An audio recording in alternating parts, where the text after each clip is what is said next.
Yes, we're back with another episode, another rider. Today we have the lovely lady in the car. She's young, but she's a businesswoman. She's going to tell us all about it. So nice to have you here today. Thank you. So tell us, you told us you're a business person or a lady, a businesswoman. Yeah. What is it you do exactly and how did you get into it? So I'm a property investor. I buy, sell, rent, refurbish. Yeah, that's literally what I do. What, houses, flats? Houses and flats. How old are you? I'm 19. Really? Yeah. Okay. And how long have you been doing this for? So I was studying for about a year, and then I actually got my first deal last September, and I've just been doing it ever since. Where did you get your motivation from? Well, I dropped out of sixth form. I didn't want to do it anymore. It just wasn't for me. Sixth form, I studied healthcare.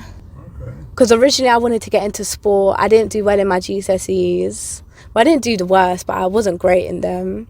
Academically, I wouldn't say I'm the smartest. So I ended up dropping out of school. I didn't feel like I was getting the right help. But I couldn't stay at home. I didn't want to be a bum. Like, I wanted something for myself in life. But I just wasn't sure what I wanted to do. So I just kept, marketing the internet, having a look around. I tried to get into marketing and like advertisement at first. That wasn't for me. And then I found someone who on the internet who was explaining like their life, and they got into real estate. And I tried getting into real estate. Then I applied I think about 30 places. The person's name wasn't a white guy, a big white guy. Samuel Leeds. Is that his name from up north? Yeah. Oh, so you did his things. I was thinking about doing that. Well, it's actually a funny story. I'll get to that though. Okay, go on. But yeah, I started watching him on YouTube. And he got into real estate at first because I used to watch his YouTubes from like all the time. And I tried getting into real estate, but you needed to drive to do that. I don't drive.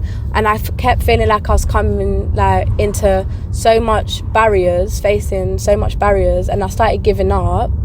And I was just so big on my prayers. What was the barriers you were getting into? Well, I didn't drive. I felt like I was very young, so not a lot of people were taking me serious. Just them kind of things. I felt like even my mom, knowing that I dropped out of school, she didn't really have much faith. But I just knew, education wasn't for me, but I knew the life I wanted for myself. So instead of letting real estate tell me that I can't do it, I got into property investing instead, where there's not an age limit on it. And I just started doing that. So yeah, that's kind of where we're at. Okay. So you had the trials and tribulations, and how long did you feel down for?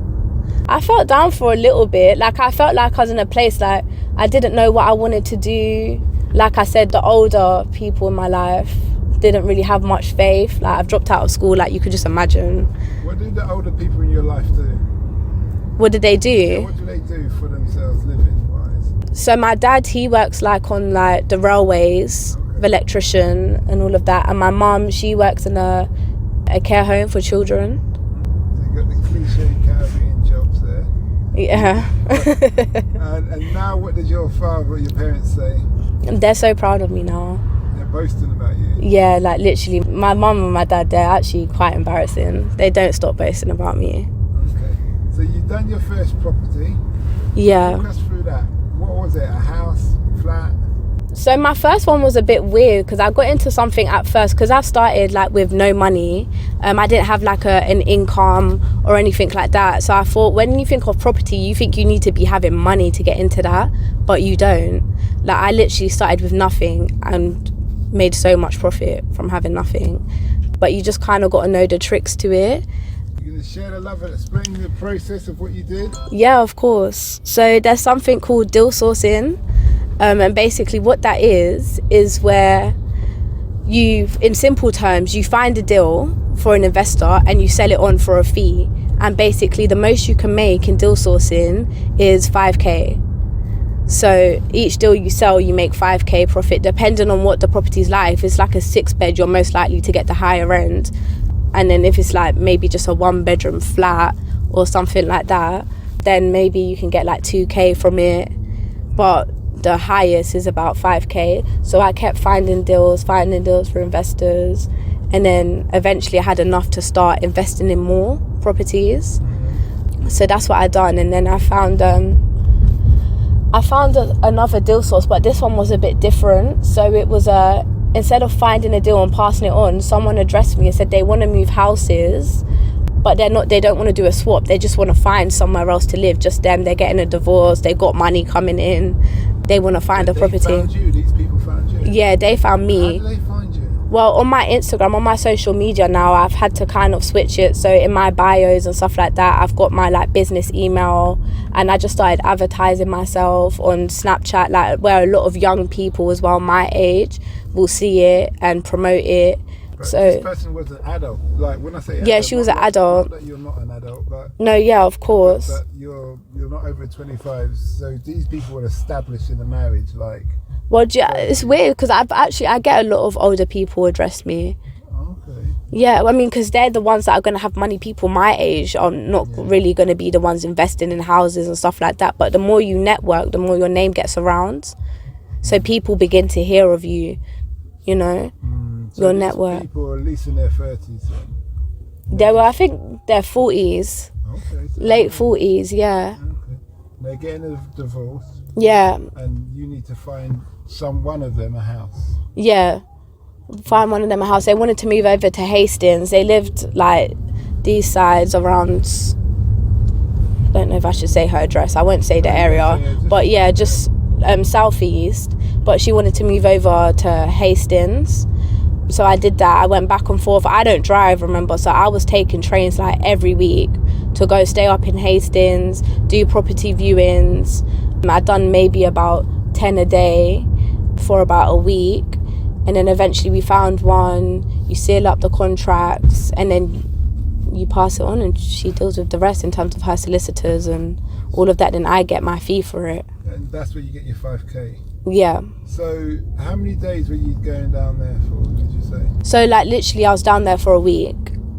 But you do, yeah, it's not bad, but you obviously got to fund your hotel and stuff like that. Yeah. And then my journey there, obviously because you're going out of London, you have to buy the tickets, the train tickets and everything.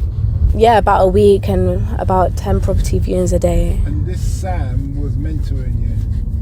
Yeah, he mentored. I started attending his property events all the time. And for anyone who wants to get into this as well, go to them or search him up on YouTube. Literally, I learned he exposes so much free information.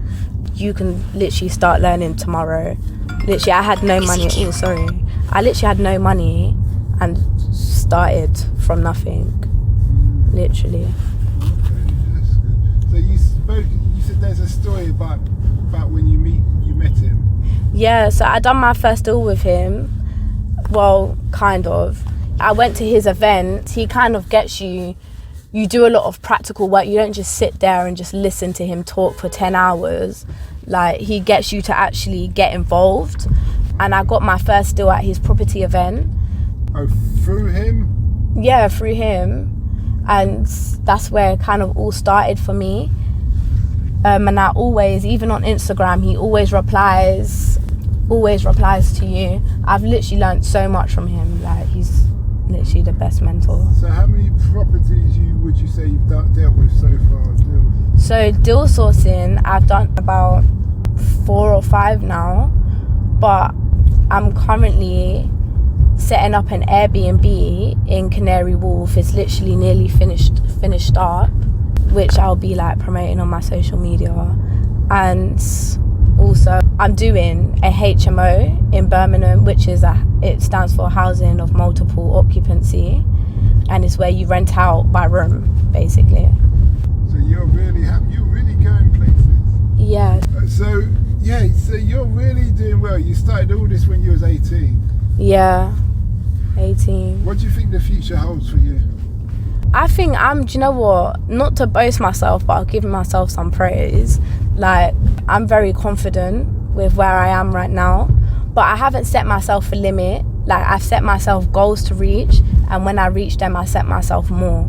Like, I'm not limiting myself as far as it can take me. That's just what I pray for. Okay, that's good. What has been the thing that you know now that you wish you knew when you started? One thing I wish I knew before that I know now is that, oh gosh, I don't even know if you can say this. I feel like education, for people who are not like academically the smartest, I feel like the educational system is very limiting to people. They only teach you so much. And I feel like when I was in education, they teach you the things that you're going to go on to study at universities. You know, even the jobs that they taught you about is so limiting. And what I know now, having jobs that don't work for the system, you can make so much out of life from doing that and not being so much within the system. And I wish I knew that before, because I literally used to beat myself up over my grades and education. And I just wish I knew what I know now then. Were the courses very expensive? Kind of. So one of them was, I think, about $3,000. But honestly, I learned more from just watching Samuel Lee's YouTubes than a course. Like, honestly, I really did. I learned more from him than paying for a course. So I wouldn't even so much advise. It's good to say that you've done a course, because when you're networking, it looks a bit more serious than just saying, oh, I watch YouTube channels. But I would also advise to just definitely watch Samuel Lee's if anyone wanted to get into it, for sure. So what would be your advice to any young person who wants to get into this industry? I'd say my biggest advice, which is something I'm still learning now, is you got to be very selfish. A lot of people literally look at you like you're delusional, but you just got to believe like in yourself and know what you can achieve. Like, I used to have so much self-doubt, but knowing what I can do now and proving it to myself, my family, everyone who like kind of, are you sure you want to get into that, you really want to drop out of school? And I didn't even know if it was the right thing to do. I just knew that it was something that I'd enjoy. I loved watching the YouTube channels on real estate and stuff like that, but I didn't have no influences around me to tell me like, yes, get into that, because I didn't know anyone who actually worked in that industry. But I just think if you believe you really love something, just go for it. What can you lose from it, you know? Where can people find you? So Instagram. That's your main social media platform, yeah? Yeah, it's my main social media platform. So it's literally just Taya_. You want to spell that for us? It's IT, and it's got 3 S's, and then Taya, TAYA_. Yeah, that's like the best place you can find me. Or my business email, grayspropertyselling1@gmail.com. Is there anything else that we haven't asked that you feel we should know? No, just keep your prayers up. Keep God at the centre always. So you a churchgoer? Not a church girl, but I believe in God. Okay, that's good. Yeah, very big We park our cars on my in the Lord. same garage. Yeah, very big on God. Okay, well, he's blessed you, he's keeping you free. Always. Free, everything, so that's what it's all about. Well, thanks a lot for that, and we wish you well. Thank you. We hope that episode enhanced your life. We post an interview every day, as well as vlogging on our social media channels. Don't forget to subscribe to get our latest episode.